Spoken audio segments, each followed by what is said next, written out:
to Mompreneurs, the real deal, where we get raw and real with all things mompreneur, business, life, everything in between.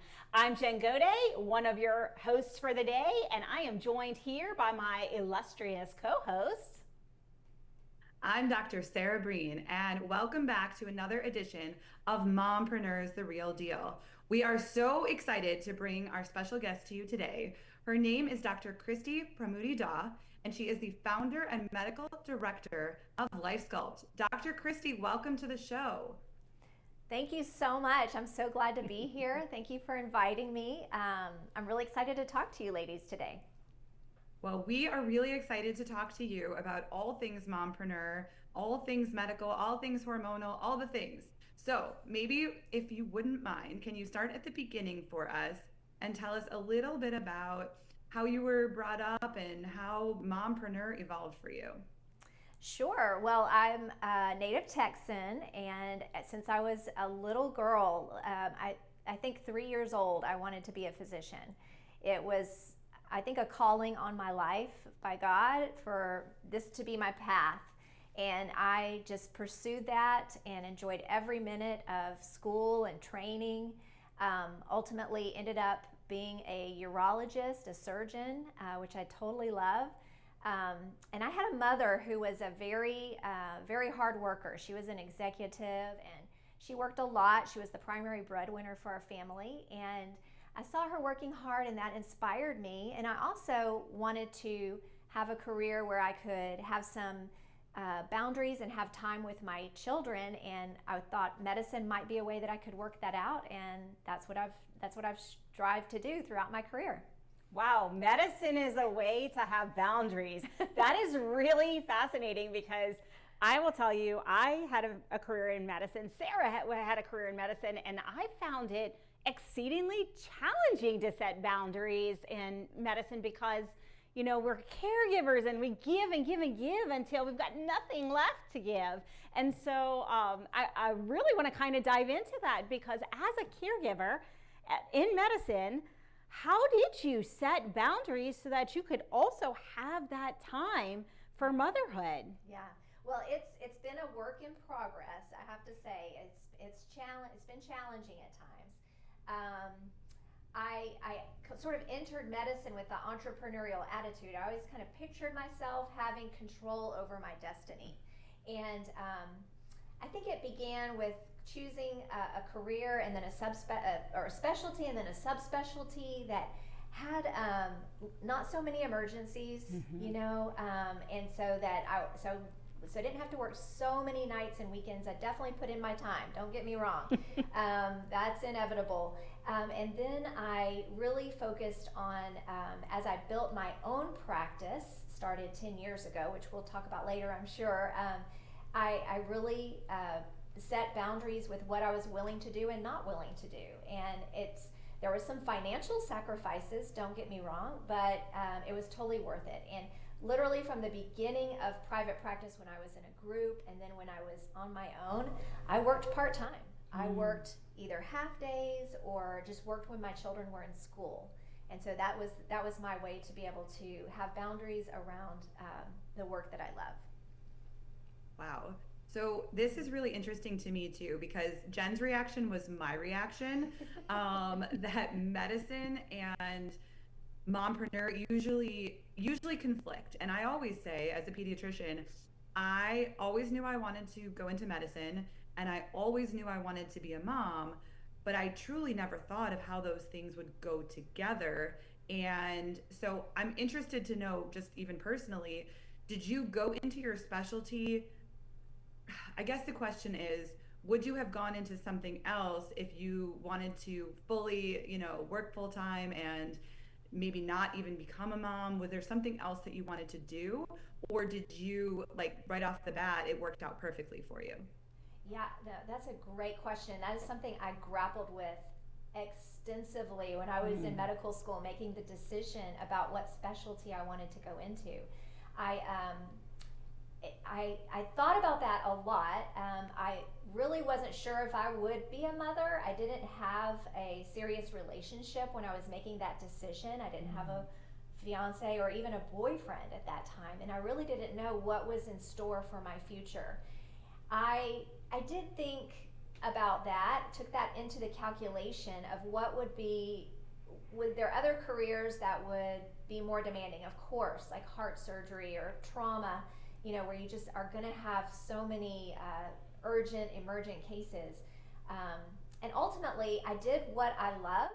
I decided to go, just follow my heart, just follow what I really thought was exciting and interesting, and just hope that it would all work out. And that's exactly what happened.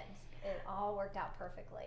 I really love that it worked out perfectly for you, because I immediately have the next question, which is, okay, great. So you followed this specialty, you go into medicine, and now all of a sudden you are a mom. What was that transition like? Walk us through, because you were making these decisions, you didn't really have that in your life as you started, and then here it is, it's time. Yeah. Talk to me about that transition.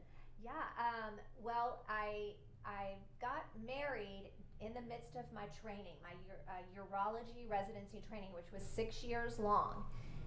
6 years of very hard work. I have memory gaps from what happened during those years. I was working 100 hours a week, on call, up all night. I got married during that time and got pregnant right when I was ending my residency. So I started private practice. I joined my group, and I was 6 months pregnant when I joined my group, and I was the only woman in a group of 6 men. So I'm sure they were like, oh geez, what did we get ourselves into? But of course, mothers know, or parents know, as soon as you have your own child, everything changes. Your priorities change. Everything that you thought was going to happen, or that you thought the way things were going to be, it's different. And so after I had my son and took 6 weeks of maternity leave, which I don't think is enough personally, I went back full time, and I was the low man on the totem pole. So I was taking tons of calls, taking a lot of the work. And after about 6 months, it was obvious that I needed to dial it back at that point. And fortunately, I had a group of guys that were willing to let me do that, and they let me kind of start to work half days and take a little bit more time so I could really spend time with my son. Because when I looked around at that time, I sort of made an assessment. Okay, let me assess the situation. And my baby was doing fine. We had a nanny to help out. She would come to the house every morning. He was great. He was thriving. My husband seemed to be fine with everything. He didn't seem too stressed. But then I looked at myself, and Christi was not okay. Christi was missing baby time. I would come home and the baby would be ready to go to sleep, and that made me really sad. So I decided, okay, I'm going to take a pay cut, and I'm going to work half days so that I can spend time with my baby. And in urology, we have emergencies, but you can put some boundaries around it to make it work. So I felt very blessed. I immediately, it hits me in my heart when I hear this, because I'm a grandmother now. And I had that experience with the newest grandson, and that was, oh my gosh, the older grandchildren, they're about to not want Gigi around anymore. And he's the last grandbaby, that's the last baby we're gonna have for a long time. Yes. And so I really had kind of an awakening in that realm. And so I go to, did you have guilt? Was it just you were missing that part, or did you have mom guilt? Because I had tremendous mom guilt. Sarah and I have talked about this a lot on the show. And it's a real challenge for those of us who are business owners, who are in careers that are very demanding. My children are grown now, and I still have mom guilt. Yeah, I think it's just part of the package. It's part, and I think there's probably some stay-at-home moms that have mom guilt, because they're doing other things. They're not with their child all the time, and they're not always there. I definitely struggled with that. Definitely. I went up and down with that, and I ultimately landed on going back to that sense that this was the calling on my life. And I'm a woman of faith. I'm a Christian, and I follow God. So I would just ask God to guide me throughout the whole process and show me, do I need to redirect, And ultimately, I decided that I can't deny this calling, this thing that I love. that I'm adding value to the world with my work. And so I need to figure out how to balance both of these things. And let go of the guilt. Just let go of it. You know, I think that is that is not something that we need to let control us and control our decisions. Absolutely. And you know, that letting go is so incredibly hard, both personally, professionally, with guilt, and even in our business when we're talking about delegation. So powerful. And we do have to break for commercial, but I just want to kind of wrap for everyone. The biggest message I took is trust and surrender and let go of the guilt, because we all experience it, and it's okay to experience the emotions. But if we perseverate on it and we don't let go and allow ourselves to step into our greatness, we're not able to be fully present with our children or our career or our jobs. So with that, we will be right back after these messages.